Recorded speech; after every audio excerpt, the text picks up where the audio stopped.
Hey everyone, it's Tim from Everyday Tactical Vids. I'm out in the New Hampshire woods working on some reviews for you, and today we're going to be looking at the SOG Survival Hawk.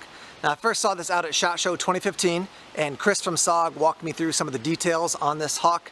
If you're familiar with SOG, you know they have lots of different Tomahawks. So they have their fast hawks, they have the standard hawks, they have the voodoo hawks. This one is built toward applications connected to survival, whether it's wilderness survival or even urban survival. So what we'll do is we'll talk through some of the specs on this. We'll compare this to an axe and talk about, hey, why would you want maybe a Tomahawk instead of an axe, or vice versa? And then we'll show you what this looks like in use. All right, let's get to it. Let's go over the details real quick. Your overall length, 12.1 inches. Your blade length is 3 inches. It does come to you in a blister pack, and I do want to note that because my original SOG Tomahawk came to me in a box. So it was the Tomahawk with the sheath on it, but no packing inside. So it was bouncing around inside that box. Definitely could have gotten beat up in the shipping process. So the fact that these come to you in a blister pack will actually keep them safer than if they were just in a standard box with no packing. It does come with a sheath, which I'll show you in a moment. The product weight is 19.5 ounces. The blade steel type is 2CR. It does have a glass reinforced nylon handle, and it is full-tang construction, which I'll explain that to you in a moment. Here's a look at your sheath. Very basic. So it is a nylon sheath. You got some grommet holes here so you can lash it to a pack. You got a snap that comes over the top and then turn it over and you can see your belt loop. I do want to note that the belt loop is at an angle, so that's just something to be aware of. It's going to ride a little bit at an angle when it's actually on your belt. Here's a look at the Tomahawk in the sheath, and the sheath is attached to my belt. I actually like the angle that it goes down like this because it's hanging less directly on my leg and bouncing and touching my leg the whole time. It kind of hangs off the back like that. Let's talk about some of the key features on the Tomahawk. This is your cutting edge, nothing sharpened on the top, and even though this looks like it's sharpened, it's not. It's a very steep angle, but it's not actually sharpened there. You do have texturing here and here, and you can drive nails with that. Actually, on my review of the standard SOG Tomahawk, one of their original creations, I actually did drive some nails, and you can see that that works just fine. On the back here, you usually have a spike on a Tomahawk. This one's got this little divot, that little cutout, and Chris from SOG was saying they actually tested it on a chain link fence. So you put this on a section of the fence, twist, and then it'll actually snap it. So that's at least one application for that, that little section on the back. There's your handle. Then you have down here on the bottom, you've got paracord, and then down on the bottom of the entire Tomahawk, you got this little silver ring. So pop that up, and then you're gonna twist it, and out will come the fire steel. So you've got a fire steel built into that, and actually, I found that this is the best place to actually strike the fire steel. So this is not a cutting edge, but it is steep enough to actually use it to strike your fire steel and to get a spark off of that. Let me explain full-tang construction in relation to this Tomahawk. So for a lot of Tomahawks, the metal is going to be in the blade and the head of the Tomahawk, and then down to about here, and that's where it's going to end. For this one, you can see the metal runs all the way down to here, and then it disappears. But it's not gone. It actually just goes inside the handle, and then down here on the end, it actually comes out again. So there is steel running the entire way from the top, from the head of the Tomahawk, all the way to the bottom. So that's going to give it extra endurance and strength when it comes to using it aggressively. I want to show you what the fire steel looks like in use, but first we'll use a bunch of the different edges on the Tomahawk to get some shavings off of this cedar tree.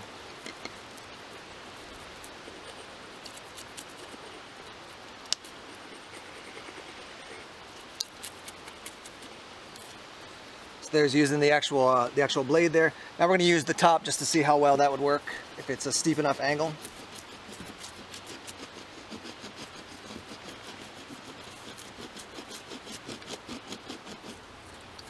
That also works quite well. Here are the cedar bark shavings we just collected that's on top of a piece of cottonwood bark, and now we'll get this fire started using the included fire steel from the Survival Hawk. Well, I always want to keep it real with you here on Everyday Tactical Vids, and you can see the fire steel did break. Now I was holding it down on the actual handle as opposed to supporting the back of the actual fire steel, but it shouldn't break if it's if it's properly installed and it's solid enough and everything.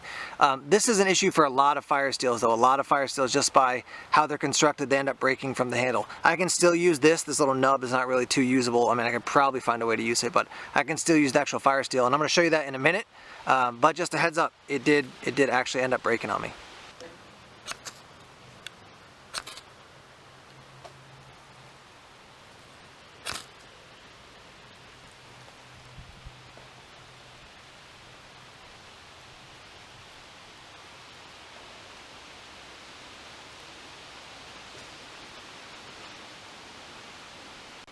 So unfortunately that fire steel did break. However, it's not a make or break deal. Now, first of all, I may have just gotten a lemon, so that may just be an issue with my particular fire steel.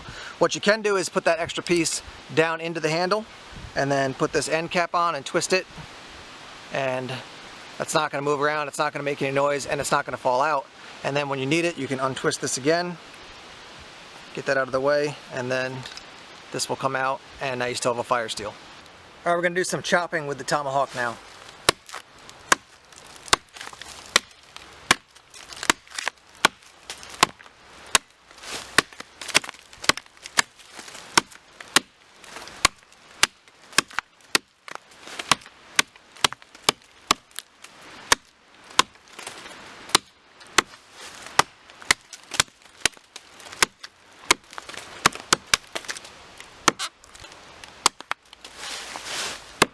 You can see how much wood we cut in not a very long amount of time. If I move back here, you can see the total thickness of that log.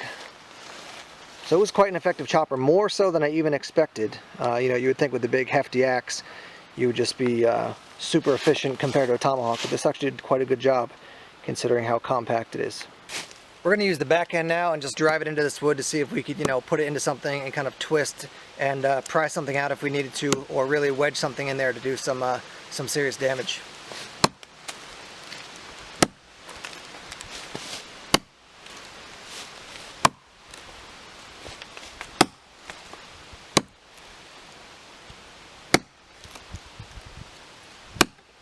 What I'm going to do now is actually take the paracord off. So I haven't read the instructions, or if there are even any instructions on how to remove the paracord. I'm just going to see if I can figure it out and how easy it is to remove the paracord. So let's just go ahead and do that. And I was looking at it before. You can see it's kind of tucked under here and then tucked under here down at this end. So let me fiddle with this a little bit. And I do have a pocket knife on me, but I'm going to try to do it without the pocket knife at first, just to see if it's actually possible to do. I don't have long fingernails at all, so that's a little bit tough to get out. Let me readjust the angle of the camera, and I'm actually trying to see if I can pull it out with just my teeth. Committed to you all, the Everyday Tactical Vids viewers. I'm going to even sacrifice possibly my dental health to see if we can get the paracord out here. Alright. So I got a hold of that one. It's definitely in there nice and snug. Well, it doesn't look like it's going anywhere. Ouch. Let's try this other end here.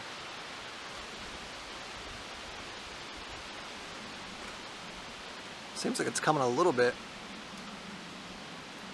And that end looks like it's equally, this other end looks like it's equally stuck in there, so give it a little bit more effort. Like if you had a stick to put in there, it would just snap the stick. It's not going to be strong enough. Got a wild kingdom going on over here in the trees. Get out the pocket knife here and see if we can pry it out that way. So I've got it out enough that if I cut it, I could certainly access it, but I want to see. There it goes. Alright. So I was able to remove it using my pocket knife. We'll untwist this. We'll actually show you that there is the metal does run through the handle. Paracord. And you can actually see right here, I'll zoom in a second, but there's a couple divots where the paracord goes in and rests, and even up here where it goes in and rests. Here's what the handle looks like underneath the paracord. You can see this little divot here, and this little divot here where the paracord can rest.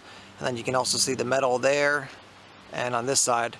So it is one piece of metal that is just, it runs the entire way through the handle. And then once again, this is textured here. So that's probably to keep the paracord, you know, from moving all around, but it does also give you an opportunity to get some grip on the handle when you take the paracord off. What we're looking at here is the 7 feet of paracord that was wrapped around the handle, so you could certainly use this for camping, wilderness survival, bushcraft, or emergency purposes. Let's talk about choosing between a Tomahawk versus an axe. So this is the SOG Base Camp axe. It's going to weigh in at 33 ounces. The SOG Survival Hawk is going to weigh in at 19.5 ounces, so pretty much double the weight of the Tomahawk. This one does have a flat pommel on the back as opposed to this spike, or you know, this fence breaker, if you will. You also have a wider head. You also have a longer overall profile. So you're going to get more power out of the Base Camp axe. Now, because this is lighter, it's going to be easier to carry. You can throw it into a pack. You can throw it onto your belt much more easily, just overall. This one also includes the ferro rod, and even though it broke, it still does work. You also have the paracord here. You also can really slice with that fine blade on the Tomahawk. Now, if I were going to go into a camping situation where I was going to be doing a lot of chopping, I would choose the base camp axe, period. So it just has a lot of power, a lot of durability, and it's just going to do the job more effectively. If I want something that offers me a bit more diversity, I think I'm going to go with the Tomahawk. And if I don't plan on doing a ton of chopping, this could definitely do a good amount of chopping effectively. But if I'm not going to be doing maybe, you know, tons of chopping up firewood and things like that, that gives me a bunch of different options because of the different things that are actually included. So you got to think through those things when you want an axe versus a tomahawk. And even an axe, how big an axe do you want? Do you want something that's this long? You know, you want something more hatchet sized? Do you want something even longer? Those are different things to think through as you're putting together maybe a kit, you're going out camping, you're going to work on some bushcraft skills out in the woods. Let's wrap up now talking about the SOG Survival Hawk. The first thing I'll say is that a lot of people think about tomahawks as, you know, self-defense tools, which originally they really were, and also as something you would throw. You could certainly do that with the Survival Hawk. I did it with my other tomahawk. It's in the review down below, but that's not how I would use it in general. So I'm using it as a tool as opposed to a weapon or for throwing. So that's why I didn't shoot video of that, but you could do that if you want to. Pluses of this tomahawk. First, it's lightweight compared to the axe. Again, half the weight, and I like the profile, the overall look of it. I like the blade style, and I felt like I was really getting into wood when I was chopping with it. It does have the paracord, which I've taken off, as you saw. Fire steel, a bit of a bummer there, but again, you saw it did still work, and I'll talk to SOG and see what they have to say. Maybe that was just a fluke, and it was not a major issue they've seen with other people who've used the fire steel. So I'll let you know with that. I'll put an annotation or something in the comments down below. Now, if you're looking for, you know, the one tool that's going to do it all for you, would I choose this over a knife? Same thing I said in the past. Really, a knife is going to be my primary tool, and then I'm going to want a secondary tool, and this could certainly be one of those. If we can get the fire steel thing worked out, I would really think about using this as an item that I would carry around as a secondary tool to do some more chopping. Am I going to choose this to be equivalent to an axe? Absolutely not. The axe is going to do more effective cutting as far as long-term and chopping some bigger things, but for smaller chopping, smaller tasks, I think I would choose this. This will give me the freedom to not have to baton my knife, which in general, if I don't have to, I don't like to do that. So full-tang construction, that's a major plus. A lot of stability and durability in this tomahawk. This end, I could take it or leave it. I mean, I could certainly use it as a pick. I would probably prefer just to have a straight point there as opposed to this little divot, you know, for prying. But to me, it's kind of like 6 in one, half dozen in the other. So there you have it, the SOG Survival Hawk. Thanks as always for checking out our videos here on YouTube. Please subscribe to Everyday Tactical Vids on YouTube if you haven't done so already.